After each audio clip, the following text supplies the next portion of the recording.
अच्छा। पटवारी में लगभग हो ही जाता, 2 नंबर से चूक गई थी। अच्छा, 2 नंबर से कि 2 किलो से? अभी कहाँ रहती हैं आप? मैं अभी तो आपकी शादी किससे हुई थी? नमस्कार दोस्तों, मैं विक्रम बागरी। तो आज हमारे साथ हैं मिस नेहा। इनको आप इसी नाम से जानते होंगे, जिनके आपने बहुत सारे वीडियोज़ देखे होंगे, विक्रम यानी कि मेरे साथ। तो बहुत सारे लोग हमसे पूछते हैं कि यह क्या आपकी रियल वाइफ़ हैं? ये कहाँ रहती हैं? ये क्या करती हैं? और भी कुछ मज़ेदार सवाल हैं, जैसे इनका वज़न ज़्यादा क्यों है? ये सब कुछ पॉइंट टू पॉइंट सवाल हैं, जो कि आज हम इनसे पूछेंगे और ईमानदारी से ये जवाब देंगी। ये मेरी वाइफ़ हैं कि नहीं हैं? हैं तो कब हुई हमारी शादी? नहीं है तो फिर ये क्या करती हैं? ये सारे सवाल हैं, जो इनसे हम पूछने वाले हैं, तो जुड़े रहिएगा आप हमारे साथ अंत तक। तो नेहा जी, स्वागत है आपका हमारे इस पॉडकास्ट में। तो सबसे पहला सवाल, आपका जो कैरेक्टर नेम है, जो लोग जानते हैं वीडियोज़ में, फ़ेसबुक में जो ज़्यादातर चलते हैं, नेहा, तो आपका नाम क्या है? नेहा ही है या फिर कुछ और आपका नाम है? नहीं, मेरा नाम नेहा ही है। जो कैरेक्टर में है वही रियल नेम भी है। अच्छा, जो कैरेक्टर में हो वही रियल नेम भी। तो इस सवाल से एक सवाल निकलता है कि जो आपका कैरेक्टर दिखता है फ़ेसबुक में, तो क्या वो भी रियल वैसा ही है रियल ज़िंदगी में? नहीं, नहीं, उतना उसका जैसे लड़ाकू कैरेक्टर वीडियोज़ में रहता है, आप अपने पति को सुनाती रहती हैं वीडियोज़ में, और उसको दबा के रखती हैं, डर डर डर डर के रहता है आपका वो पति। तो क्या रियल ज़िंदगी में भी आप ऐसी हैं, लड़ाकू, थोड़ा-सा झगड़ालू? नहीं, नहीं, रियल ज़िंदगी में बिल्कुल भी ऐसी नहीं हूँ। इसका बिल्कुल अपोज़िट है। अपोज़िट मतलब शांत स्वभाव की हैं आप, हुँ, शांत, सरल। ओके, हाँ। अच्छा है, ठीक है। इसके कुछ जवाब तो मुझे लगता है इनके भाई को मैं जानता हूँ, इनके भाई से लेने चाहिए कि ये कितने शांत और सरल स्वभाव की हैं। फिर भी चलिए आगे बढ़ते हैं। तो अपने बारे में कुछ बताइए, आपकी ज़िंदगी के बारे में, आपका गाँव, आपका ज़िला कहाँ से है? अब मेरे गाँव का नाम कोल्हुआ है, ज़िला सतना, सतना ज़िले से हैं हम लोग। ज़िला सतना पड़ता है। और आपके घर में कौन-कौन है वैसे अभी? मेरे घर में मम्मी बस हैं अभी, वहाँ अकेले। भाई है तो वो यहाँ रहता है। यहाँ रहता है, यहाँ कहाँ? अभी कहाँ रहती हैं आप? मैं अभी सागर में रहती हूँ। सागर। तो जो सवाल मैं इनसे सबसे बाद में पूछना चाहता था, वो अभी पूछना पड़ेगा, क्योंकि फिर बहुत सारे सवाल छूट जाएँगे। तो नेहा जी, ये बताइए कि आपकी शादी कब हुई? मेरी शादी 2021 में हुई थी। 2021 में हुई थी। और फिर उससे ज़रूरी सवाल, किससे हुई थी? और जो लोग सोचते हैं कि आप जो वीडियो में जिसकी वाइफ़ हैं, क्या उसी की वाइफ़ हैं? तो यही सवाल का जवाब अब निकल के आने वाला है शायद। तो आपकी शादी किससे हुई थी? तो हाँ, हम लोग जो मतलब वीडियो में जो आप लोग बोलते हैं कि आप रियल हस्बैंड वाइफ हो कि नहीं हो, तो हम लोग रियल हस्बैंड वाइफ हैं। मेरी शादी विक्रम बागरी से ही हुई है। ये विक्रम बागड़ी यानी कि मुझ दुर्भाग्यशाली व्यक्ति के साथ ही हुई थी। वैसे ये मज़ाक में कह रहा हूँ मैं। मैं बहुत बड़ा सौभाग्यशाली व्यक्ति हूँ कि मुझे आप जैसी पत्नी मिली, क्योंकि अभी तो जीवन बचा हुआ है 30-40 साल। तो दुर्भाग्यवश बोल के मैं अपने जीवन के आगे के खतरे को बढ़ाना नहीं चाहता। ख़ैर, तो इस सवाल का आप लोगों को जवाब मिल चुका दोस्तों कि हम दोनों रियल हस्बैंड वाइफ़ हैं। अच्छा, कई लोग बोलते हैं कि भूरी जी मेरी वाइफ़ हैं और आप भी मेरी वाइफ़ हैं, 2-2 मेरी वाइफ़ हैं, ऐसा बोलते हैं। तो इस विषय में आप कुछ क्लैरिफ़िकेशन करना चाहेंगी? नहीं, तो ये आप लोगों को कन्फ्यूज़न है। भूरी जी मतलब इनकी वाइफ़ नहीं है। हुँ। मतलब एक कैरेक्टर है, तो वो काम करती हैं, हमारी टीम की हैं। मतलब वाइफ़ नहीं है इनकी। हाँ, और वैसे भी वो जो करैक्टर है, वो तो उसमें ही पड़ोसन का ही है। तो पता नहीं कुछ लोगों को मैंने वीडियोज़ देखे हैं, कमेंट्स देखे हैं, जिसमें लगता है कि वो भी मेरी वाइफ़ है, ये भी मेरी वाइफ़ है। भाई साहब, इतना बजट नहीं है। ख़ैर, तो अब आगे बढ़ते हैं। तो ये बताइए नेहा जी कि शादी से पहले आप क्या करती थी? शादी से पहले यही स्टडी करती थी, कोचिंग स्टडी वगैरह। स्टडी करती थी, आप समझ जाइए। स्टडी नहीं करती थी, स्टडी मतलब पढ़ाई होता है, स्टडी थी मतलब अरे एक जगह स्टडी स्टडी ही खड़ी बोले। रहती थी। स्टडी बोला है आप। हाँ, ठीक। वो क्या इनकी अंग्रेज़ी अव्वल नंबर की है। अंग्रेज़ गए थे और फिर जो अंग्रेज़ी भारत में छोड़ के गए थे, उसमें से 90% अंग्रेज़ी इनके घर में है, हाँ, इनके वो साथ तो ही है। छूट गई है। हुँ। तो स्टडी करती थीं, क्या स्टडी किया है आपने? क्या मतलब शादी से पहले तो वो कॉलेज स्कूल तो होता ही है, उसके पहले कॉम्पिटिशन की कोचिंग करती थी। हुँ, हुँ, कॉम्पिटिशन, क्या कॉम्प बनना चाहती थीं आप? व्यापम की करती थी, उसमें से मेन फ़ोकस उसी में था। व्यापम के अंतर्गत जो भी आ जाता है, जैसे पटवारी, ये टीचर वगैरह, पुलिस, एसआई, मतलब सबकी ऑल इन वन। अच्छा, जब इन्होंने शुरू में व्यापम बोला तो मैं सोचा व्यापारी तो नहीं बोलने वाली, मैं व्यापारी बनना चाहती थी। फिर बाद में क्लियर हुआ कि व्यापम में जो भी नौकरियां होती हैं, टीचिंग हो गई और भी पटवारी-अटवारी, वो बनना चाहती थी। तो आपने प्रिपरेशन की थी? कोई एग्ज़ाम अटेंड किए थे? हाँ, बहुत से किए हैं। पटवारी का भी किया है, एमपीपीएससी का भी किया था, मतलब प्री किया था, मेंस नहीं कर पाई। अच्छा, पटवारी में लगभग हो ही जाता, 2 नंबर से चूक गई थी। अच्छा 2 नंबर से कि 2 किलो से? 2 नंबर से चूक गई थी। पुलिस का भी दिया है 1-2 बार। अच्छा, पुलिस का भी दिया हाँ, 1-2 बार? हाँ। एसएससी का ही दिया, एसएससी में मेरा पहला एग्ज़ाम यहीं सागर ही में था। दोस्तों मैं आपको एक बात बता दूं, पुलिस का इन्होंने एग्ज़ाम दिया है, पुलिस वालों ने बहुत बड़ा अपना नुकसान कर लिया इनको नहीं लेके। क्योंकि अगर ये पुलिस में होती तो कोई भी अपराधी अपने राज छुपा नहीं सकता था, मैं ये आपको गारंटी दे के कह सकता हूँ। लॉकअप में डंडा उठाने की ज़रूरत भी नहीं पड़ती, वो बता देता कि मैंने क्या-क्या किया है, चोरी की है तो कहाँ-कहाँ सामान छुपाया है, मर्डर किया है तो किसका किया है, क्यों किया है, सारे जवाब निकल आते बिना डंडा उठाए। ये मैं गारंटी ले सकता हूँ। तो पुलिस विभाग का बहुत बड़ा नुकसान हुआ है, हमें बहुत मतलब अफ़सोस है। वैसे आप रनिंग भी करती थी, पुलिस विभाग की तैयारी में तो रनिंग भी हाँ, चाहिए। हाँ, रनिंग भी करती थी। अच्छा, कितने किलोमीटर दौड़ लेती थी? अब वहाँ पे हमारे वहाँ सिविल लाइन में जो ग्राउंड है, मुझे याद नहीं है। मुझसे नहीं बहुत खुसर-खुसर बताना है। बहुत बड़ा वहाँ का ग्राउंड है। वहाँ पे पहले मतलब जो रिटायर पुलिस वगैरह, फौजी वगैरह रहते, वहाँ पे वो लोग ट्रेनिंग करवाते थे। हुँ। तो हम लोग जाते थे वहाँ सुबह उठ के। तो ग्राउंड के कम से कम शुरू दिन 1-2, फिर 5, 6, 6, 7-7 चक्कर लगवाते थे। और जिसको नहीं लगना, पैर में सीधे डंडे मारते थे। पैर में लगाओ, मारते थे? हाँ, लगाओ ही इतने, मतलब इतने मिनट में इतने पूरे ही करना है। तुमको भी पड़ते थे? नहीं, मेरे को नहीं तो पड़े। फिर हम लोग को क्यों बोल रही हो? जब तुमको नहीं पड़ते थे तो उसमें हम लोग जो कहाँ से आ गए? दौड़ती थी तो कहाँ से पढ़ेंगे? ये थोड़ी है कि अब सबको पड़ते थे तुमको ही पड़ गए। जब अब तुमको पड़ जो कोई कंजूसी करता था, नहीं दौड़ पाता था, हाँ, तो से उन बैठ लोगों को जा। पड़ते थे दोस्तों, इनको नहीं। जब इनको भी पड़ते तब फिर बोल सकते थे हम लोग। खैर तो ये दौड़ भी लेती थी पहले। अब कई लोग कई तरह के कमेंट करते हैं। अच्छा ये बताइए कि कई लोग आपको कमेंट में देखिए मज़ाक में तो मैं स्क्रिप्ट में इनको कई कुछ बोल देता हूँ। क्योंकि कॉमेडी में तो आप कुछ भी बोल सकते हैं, आपस में हँसी-मज़ाक कर सकते हैं। आपका पति आपको मोटी भी बोल दे तो सुन सकते हैं क्योंकि आपको पता है मज़ाक में बोल रहा है। हाथी भी हथनी भी बोल दे तो भी आप सुन सकते हैं क्योंकि आपको पता है मज़ाक में बोल रहा है। लेकिन वही चीज़ जब कोई दूसरा बोल देता है तो थोड़ा-सा अजीब लगता है, गुस्सा भी आता है। तो ये बताइए कि कई लोग आपको कमेंट्स में कुछ न कुछ बोल देते हैं, मतलब ज़्यादा नहीं पर इक्का-दुक्का। हुँ।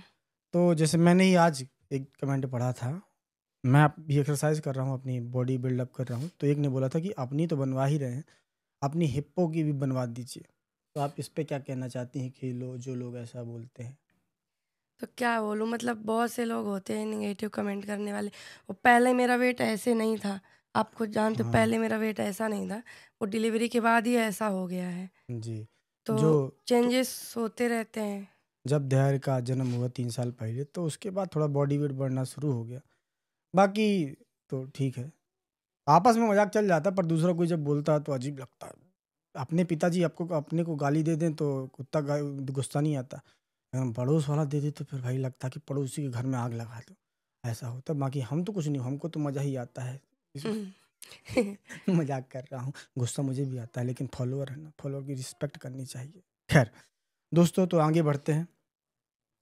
ये बताइए कि शादी हमारी हुई, ठीक है? तो शादी हमारी तय कैसे हुई? लड़का किसने ढूँढा यानी मुझे किसने ढूँढा? ये सौभाग्य प्राप्त किसको? वो ऐसे, मतलब ढूँढने की ज़रूरत नहीं हुई। मतलब आपकी जो नानी मैं है, पढ़ा मिल गया था? अरे मतलब जैसे लोग ढूँढने जाते हैं हाँ, लड़का देखने, तो वैसे नहीं हुआ। मम्मी की, मेरी मम्मी की और इनकी नानी की थोड़ा-सा बात हुई। नज़दीक होके बोलिएगा क्या है कि मैं तो कहीं से भी सुन लेता हूँ, हुँ, आपकी आवाज़ सब नहीं तो सुन पाएँगे। क्या है कि मेरा जो मायका है और इनके मामा का गाँव है, वो पास-पास में है। मुश्किल से 2-3 किलोमीटर का अंतर है।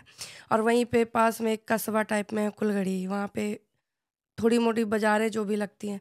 तो मेरी मम्मी वहाँ पे गईं और इनकी नानी गईं।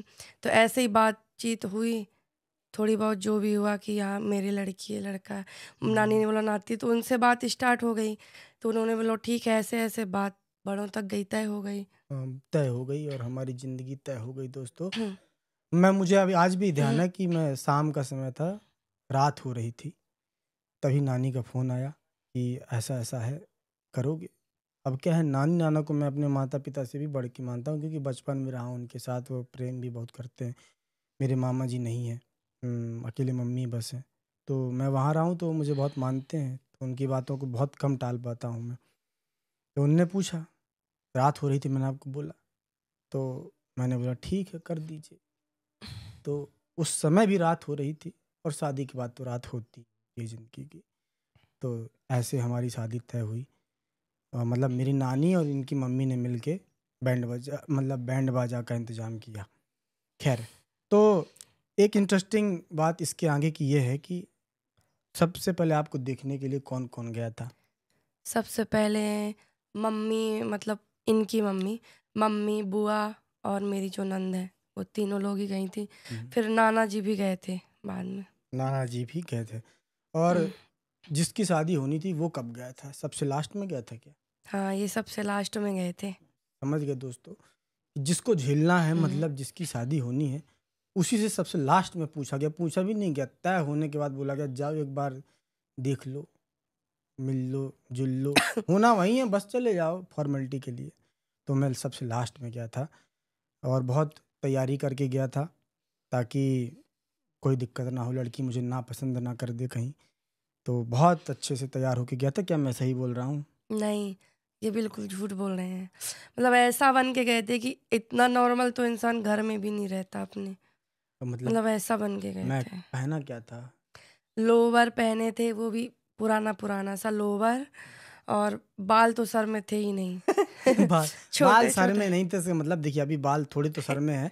मतलब ये था कि शायद कोई ख़त्म हुआ था या नहीं, कोई ख़त्म नहीं हुआ था। क्या है कि मैं बाल झड़ रहे थे, तो मैं उस टेंशन में बालों को एकदम छोटा ही करा लेता था, मतलब 0 या फिर 1 नंबर ऐसा करा लेता था। हुँ, दिखेंगे ही नहीं तो झड़ेंगे नहीं, झड़ेंगे भी तो पता नहीं चलेगा, ये मेरी सोच थी। हुँ। तो मैंने छोटा तो करा ही हुआ था, पर मुझे जब उतना दिलचस्पी नहीं थी शादी करने की, तो मैं तो एकदम ज पूरा ही फ्रेश करवा लिया था, मतलब समझ गए आप, टकला करवा लिया था, एकदम फिरवा लिया था, ताकि चमकता हुआ चाँद दिखे मेरे सर में। और मेरी नानी मुझे जाते समय बोल रही थी कि बेटा टोपी लगा के जाओ ना, तो ठीक लगोगी, थोड़ा जो शक्ल है वो थोड़ी ठीक लगेगी। मैंने जानबूझ के बोला नहीं लगाऊँगा, मैं ऐसे ही जाऊँगा। और फिर पाँव में जूता-वूता तो पहन के गया होऊँगा ना कम से कम? चप्पल, ओ स्लीपर, पुराना लोवर, स्लीपर, और ऊपर से स्वेटर भी पहने थे, तो और अजीब लग रहा अजीब-सी होगा। सा। गर्मी के टाइम में स्वेटर पहन के गया था, ये तो सोच लीजिए आप। ख़ैर तो आपने धड़कन पिक्चर देखी होगी, उसमें सुनील शेट्टी मिलने जाता हाँ, है अपने ससुर जी से, होने वाले ससुर जी से, और ऐसे चप्पल पहन के रखता है लखानी, हवाई चप्पल, वैसे ही मैं बन के गया था। फिर भी आपने पसंद कर लिया, ये तो रहस्यमयी सवाल है। क्योंकि मुझे भी उस टाइम इंटरेस्ट नहीं था। घरवालों ने बोला नहीं कर लो फ़ोर्स। मम्मी की तबीयत ख़राब रहती थी मेरे, मतलब अभी भी रहती है उनकी तबीयत, उनको बीमारी है अल्सर की। तो उन्होंने बोला कर लो, पता नहीं तबीयत ख़राब रहती तो नहीं। मैंने बोला ठीक है कर दो, कहीं भी करोगे, करना तो है। हाँ, करना तो है तो यहीं पे लेकिन कर पहले लो। तो मुझे नहीं करना था, बट हो गया। पहले नहीं करना था। मैंने इनकी खूब मदद करने की कोशिश की, इनकी आँखों के सामने ऐसा बन के गया कि चुभूँ, लेकिन चुभने की जगह चिपक गई ये भी और मैं भी चिपक गया एक बंधन में। ख़ैर तो हमारी शादी हो गई।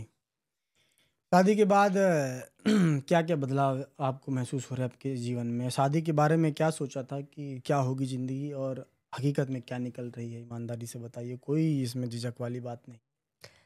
वैसे शादी के बाद बदलाव तो आते ही हैं सबके जीवन में, चाहे वो लड़का हो या लड़की हो। तो कुछ ऐसा ख़ास बदलाव नहीं है। मतलब पहले जैसी है लाइफ़, मतलब हर चीज़ यहाँ पे, मतलब रोक-टोक नहीं है कि ये ना पहनो, ये ना करो। लेकिन थोड़ा एक चीज़ में है, जैसे मेरा मतलब ये था कि जैसे पहले कहीं घूमने जाओ तो घरवाले बोल देते थे नहीं शादी के बाद जाना, अभी कहाँ जाओगे? अब इनको यही बोलो यहाँ जाना, वहाँ जाना घूमने, नहीं अभी नहीं जाना है, ये है, वो है। तो मतलब एक बंधन टाइप में हो जाता है कि अपने मन का थोड़ा बहुत करती तो हूँ अपने मन का, वैसे रोक-टोक नहीं है, लेकिन जो पूरी तरह से होता है, मैं थोड़ी बताता हूँ बहुत। इनके कहने का अर्थ क्या। अर्थ ये है कि बाहर घूमना, जैसे कि शिमला हो गया या फिर बड़ी कोई जगह हो गई। जैसे अभी कुछ दिनों पहले हम लोग खाटू श्याम गए थे, तो खाटू श्याम जाने के लिए इनको मुझे 1 साल बोलना पड़ा, तब जाके खाटू श्याम के लिए राज़ी हुए। दिक्कत पहले क्या थी कि पहले हम लोग का काम बहुत अच्छा चल रहा था, अर्निंग अच्छी थी, लेकिन तभी धैर्य हो गया, तो बहुत छोटा था। अब उतने छोटे में बाहर जाएँगे तो मेरी नज़र में ऐसा था कि शायद उसको कोई दिक्कत हुई बाहर जाने से, तो वहाँ पे कहाँ बाहर दिखाएँगे या फिर कुछ भी चीज़। तो शुरू में ये सोचे, उसके बाद अब जब वो थोड़ा चलने लगा, बोलने लगा है, तो हम लोग की स्थिति थोड़ी-सी डाउन हो गई है। मतलब आर्थिक रूप से, जो कि इस चैनल में अनसोशल विक्रम में मैं बता चुका हूँ किस कारण से डाउन हुई। कभी आप कमेंट करेंगे तो उस विषय पे भी हम दोनों बैठ के चर्चा करेंगे कि कैसे हमारी स्थिति डाउन हुई और इतना हम लोग मुश्किलों में फँसे। खैर, तो अब इस कारण से नहीं जा पा रहे ज़्यादा कहीं दूर। और वैसे भी इनको पसंद नहीं है, बोलते हैं मुझे पसंद नहीं फैमिली के साथ जाना ज़्यादा, भीड़ पसंद नहीं है भीड़ ज़्यादा। पसंद नहीं, बात दरअसल ये अ, है। आई वांट, मतलब अंग्रेजी नहीं निकल, मतलब मुझे अकेलापन ज़्यादा पसंद है वैसे, कि पर फिर भी मैं कोशिश कर रहा हूँ कि सीखूँ कि भीड़ में भी शांत और अपने हिसाब से सरल कैसे रहा जाए। भीड़ में मुझे थोड़ा-सा घबराहट सी होने लगती जल्दी, और इसलिए मैं ज़्यादा मिलता-जुलता नहीं हूँ, ना ही मैं वैसे ही रहता हूँ कि दोस्तों मैं यहाँ आ रहा हूँ, आ जाइए मिलने, ऐसा मैं हूँ नहीं। पर कोशिश कर रहा हूँ कि ऐसा व्यक्ति बनूँ कि जो चाहे अकेला रहे, चाहे वो भीड़ में रहे, सरल रहे और सही रहे। तो वैसे ये बताइए कि आप अब एक कुछ ऐसी बातें पूछ लेते हैं जिनमें शायद ये नहीं पूछना चाहिए, लेकिन पूछ पूछना चाहता हूँ ताकि आप लोगों को भी कुछ पता चले। आपके पिताजी का, यानी पापा जी का, तो अभी कुछ महीनों पहले देहांत हो गया।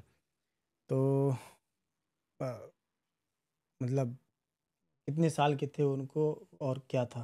क्या बीमारी थी? उनकी उम्र अभी 60 की रही होगी लगभग, तो उनको अभी पिछले 2 साल से ही हो गए।